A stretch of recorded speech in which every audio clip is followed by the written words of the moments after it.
Hi everyone. Sorry, I've been having a few technological issues today. But so here's our video, which is following on from yesterday's one.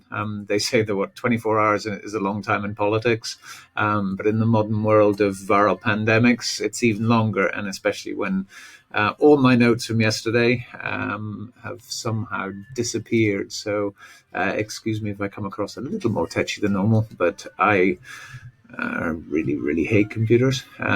So yesterday we discussed five simple tips for healthy sleep, and here's a quick reminder. The first one we discussed was to try and develop a regular bedtime routine. The second thing was avoiding mid-afternoon naps. The third thing was to reduce caffeine, nicotine, and alcohol intake. Number four was to try and lower the temperature of your bedrooms. Most of us had them far too hot. And the fifth thing was to try having a hot bath before you go to bed. And this wasn't to get you all warm and toasty, it was actually to help your body dissipate heat. So in other words, when you get out of the bath, your core body temperature will drop, which can help initiate sleep. So what have we got today? About six or seven more points, which again, hopefully will be of use. So number six is to simply try and avoid eating large meals late at night. A light snack's okay, but a large meal can cause indigestion, which obviously that can interfere with sleep. Also, try not to drink too many fluids late at night. Otherwise, you'll end up having to get up to pee too often, which will obviously wake you up. Number seven, now, whilst exercise is obviously crucial for your health, and every single person needs to be exercising a minimum of 30 minutes every day.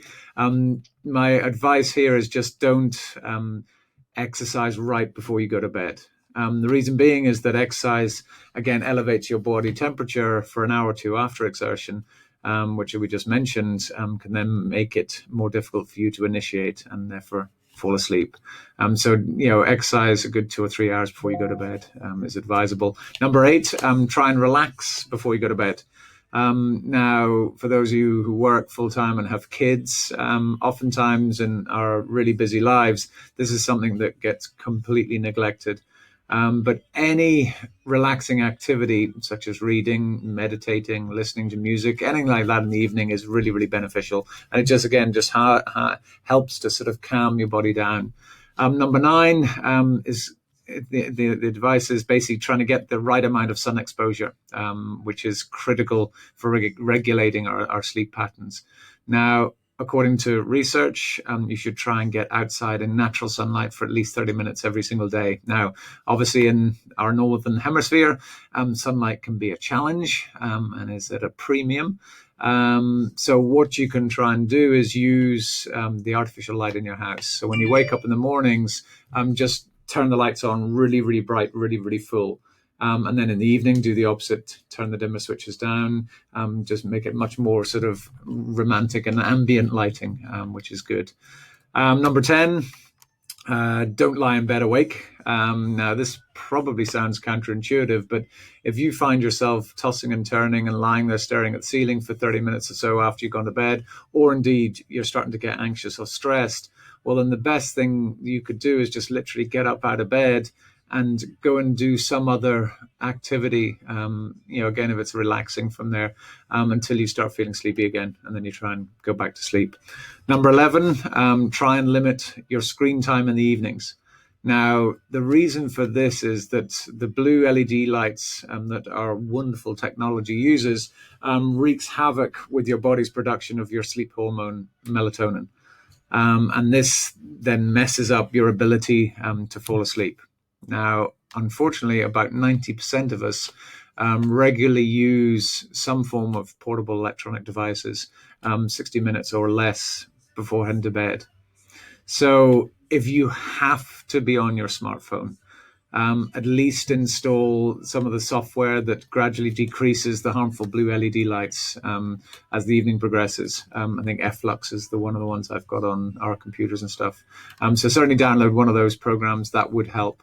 Now, the final tip is, again, it's going to be very simple to say, but very difficult and challenging to do, and it's to try and avoid sleeping tablets. Why? Well, the reason why you should avoid them is that unfortunately, sleeping tablets simply act as a primitive sedative. And being sedated is not the same thing as sleeping deeply. So, sleeping pills do not provide you with natural sleep, and unfortunately, they come with a whole host of side effects.